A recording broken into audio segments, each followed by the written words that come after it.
I crossed the boundary so that you can ask me this question. Why can't you cross the boundary to answer this question? If you were asking this from an Indian Muslim, I would have, it would have made sense कि एक कुएं के बंदे ने दूसरे कुएं के मेढक से पूछ लिया। आपको पता भी है कि मैं पाकिस्तानी हूं, आपको तो पता ही है, और हम एक इस्लाम की वजह से एक दूसरे से बात कर रहे हैं। शहबाज, आप मेरी तो बात एक सेकंड के लिए ऊपर ना सुनते कि मैं मुसलमान ना इस्लाम की बात ना करता, मुसलमान ना होता, बराबर। इस्लाम की वजह से आपका दिल मेरी तरफ, मेरा दिल आपकी तरफ, और मैं बाय माय फिलॉसफी मैंने आपके बच्चों के लिए वैसे ही जान देनी है शहबाज, जैसा मैंने अपने बच्चों, मेरे दीन ने मुझे, मैं इतना ग्लोबल हूं कि आप दिल्ली के हैं या फिर आप देहरादून के, आप इस्लामाबाद के हैं या आप लाहौर के, डजंट मैटर। मगर इस लकीरों ने क्या किया, आपके बच्चों की जान निकालने के लिए मैंने अपने बच्चे पैदा कर दी। पाकिस्तान इंडिया, ये हिस्ट्री हमारी, ये लकीर खींच के। मतलब सोचें, इस्लाम के खिलाफ जो सबसे बड़ी साजिश है उनमें से एक नेशनलिज्म। तो आप सबसे पहले तो इस ख्याल को हटाएं कि आप इंडियन मुस्लिम, आप इंडियन और मुस्लिम इकट्ठे हो नहीं सकते, पाकिस्तानी और मुस्लिम इकट्ठे हो नहीं सकते। मुस्लिम है तो कोई और टैग नहीं लग सकता, भला तफर्रक हुआ हमें ऑर्डर। आप चाहे आप जापान के किसी गांव में रहते हैं या ब्राजील के, ना आप मेरे जिम्मे में है कि मैं आपकी प्रोटेक्शन करूंगा और मैं पूरी तरीके से आपको इस्तेमाल करूंगा कि आप भी दीन के ऊपर आ जाएं, और आप मुझे इस्तेमाल करेंगे मैं भी दीन पे आ जाऊं। आप मेरी स्टेंस को यूज कर, हम एक जिस्म है। सो जब हम एक जिस्म है तो मेरा दिमाग जिस तरीके से मेरे हाथ को इस्तेमाल करता है, मेरी जुबान को, मेरी आंख को, मेरे कान को, आप मुझे इस्तेमाल करेंगे, मैं आपको। पॉलिटिकल इन्फ्लुएंस इस तरीके से बनता है, लॉबी और ब्लॉक चेन बना दी। अल्लाह के नबी सल्लल्लाहु अलैहि वसल्लम ने ब्लॉक चेन का डायरेक्ट हुक्म दे दिया, मेरी उम्मत एक जिस्म की मानंद है, एक ब्लॉक चेन, एक lobby. So no more Indian Muslims please, no more Pakistani Muslims please, we are just Muslim. Muslim का मतलब है भाई पहला आसमान, दूसरा आसमान, तीसरा, चौथा, पांचवा, छठा, सातवां आसमान, उसके ऊपर अल्लाह का अर्श। ये हमारा स्कोप है, बेर मिनिमम स्कोप है हमारा।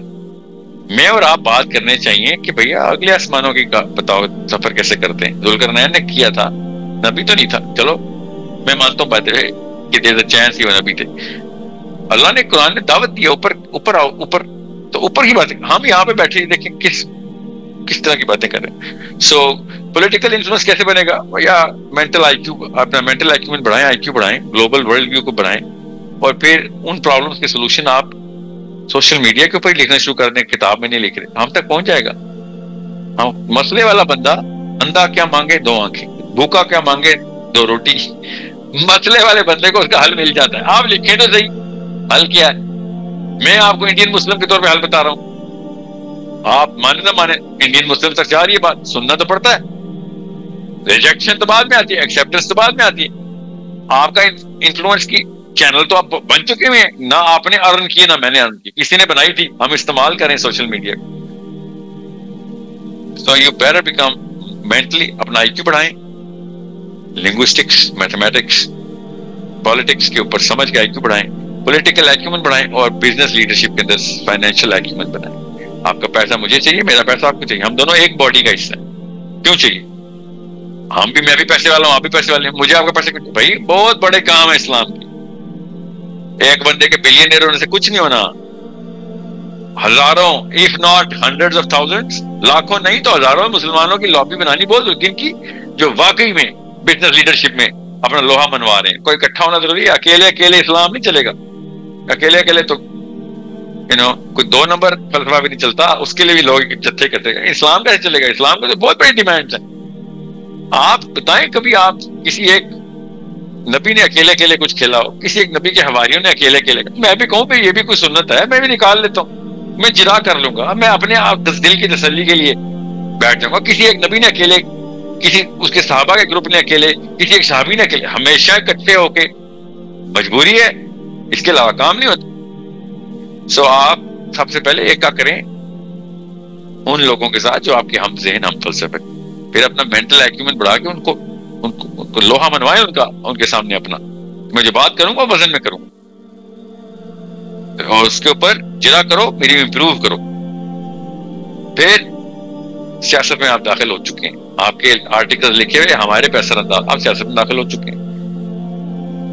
जो ओलंपिक्स का एथलीट होता है ना, वो लोकल दिल्ली की एथलेटिक्स भी इंडियन लेवल को नाश्ते में खा जाता है। ग्लोबल खेलेंगे तो इंडिया भी फतह कर लेंगे, ग्लोबल नहीं खेलेंगे तो इंडिया क्या कोई एक शहर भी नहीं पता होगा, एक गली नहीं पता होगी आपसे।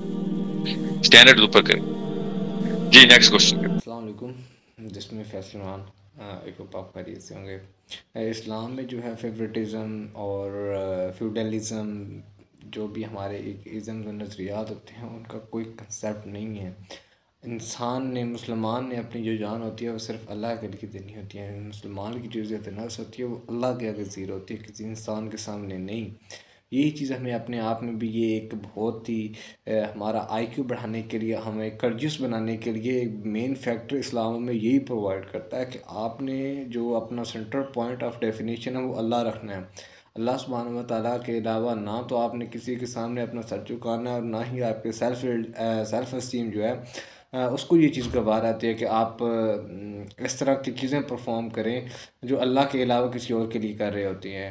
आपने जान देती हैं, आपने अल्लाह के लिए देनी है, आपने माल देना है, आपने अल्लाह के लिए देना है। एशिया में ये चीज़ बहुत ज़्यादा ना राइज की जाती है, जिसमें एक जो पेट्रियटिज़म है, एक वतन परस्ती है, उसको इतना ज़्यादा हाईलाइट करके दिखाया जाता है कि मतलब कि बहुत बड़े ऐसे स्कॉलर्स भी हैं जो इस चीज़ के बड़े ख़िलाफ़ उन्होंने बातें भी की हैं, लाइक डॉक्टर इसरार हो गए। वो तो ब्लंटली ये चीज़ बोलते थे कि इस्लाम में कोई वतन परस्ती का कंसेप्ट नहीं है। मगर ये चीज़ भी हमें डिनाई नहीं करनी चाहिए कि अगर पाकिस्तान ना होता तो फिर हमें बहुत से ऐसे मुश्किलात का सामना करना पड़ना था, जो अभी बेसिक लेवल पे हमारी चीज़ें प्रोवाइड की जाती हैं, जिनको हम इतना ज़्यादा समझते नहीं हैं, मगर फिर भी वो हमारी लाइफ में इतना ज़्यादा इम्पैक्ट क्रिएट कर रही होती हैं। अगर आप इंडिया की एग्ज़ाम्पल ले लें, कश्मीर की एग्ज़ाम्पल ले लें, फ़लस्तीन, बर्मा, ईरान, सीरिया, ऐसे कंट्रीज़ की एग्ज़ाम्पल ले लें जिनके ऊपर एक डिप्लोमेटिक वो चीज़ की जाती है। तो वी कैन से कि इन कोट हम एक आज़ाद कौम है, मगर हम अपनी जो ख़ानदान की बेसिस पर लड़ रहे थे, अल्लाह के लिए नहीं लड़ रहे थे। और यही चीज़ हमें ख़ुद पे भी अप्लाई करनी चाहिए कि आपने सब कुछ अल्लाह के लिए करना होता है, वतन के लिए नहीं करना होता है। आपने जान अल्लाह के लिए देनी होती है।